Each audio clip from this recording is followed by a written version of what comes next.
কেমন আছো তোমরা সবাই? আশা করছি অনেক অনেক ভালো আছো। ফিরে এলাম আরও একটা ব্লগ নিয়ে।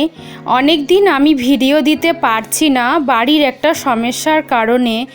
আমার শাশুড়ি মায়ের রান্না বান্না করে, কিন্তু উনি একটু অসুস্থতার কারণে আমাকেই করতে হচ্ছে। আগে উনি কাঠেই করতো, আর আমি একা একা মেয়েকে নিয়ে কাঠে পারবো না বলে একটু গ্যাসেই করে নিচ্ছি রান্না। উনি অনেক দিনই অসুস্থ হয়েছে, আমাকে একা একা সব করতে হয়। দেখো মেয়ে একা একাই কী সুন্দর ঘর গুছিয়েছে, পড়াশুনো করছিল, খাটের পরে অনেক বই খাতা ছিল নিজে নিজেই গুছিয়েছে, আবার নিজে একটু জামা কাপড়গুলো গোছাচ্ছে। একটুখানি মেয়ে কত বুদ্ধি, জানে যে মা একা পারছে না, তার জন্য নিজেও একটু কাজ করে দিচ্ছে আমাকে।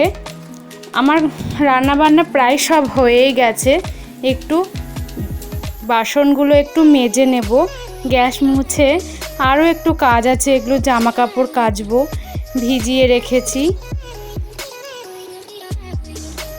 জামা কাপড়গুলো কেচে একটু রোদে দিয়ে দেব। স্নান করিনি, গরম এত পড়েছে, একটু স্নান করে নেব। রান্না বান্না করার পর স্নান করলে নিজেকে একটু ভালো লাগে, রিল্যাক্স লাগে। অনেকগুলো বাসনও পড়েছিল, যেগুলো বেসিনে মাজা যায় না, কারণ অনেক বাসন হয়ে গেলে না বেসিনে মাজতে খুবই অসুবিধা হয়।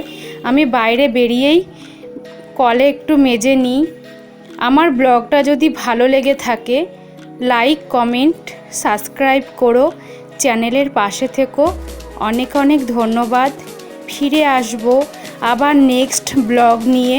ততক্ষণের জন্য তোমরা ভালো থেকো, বাই।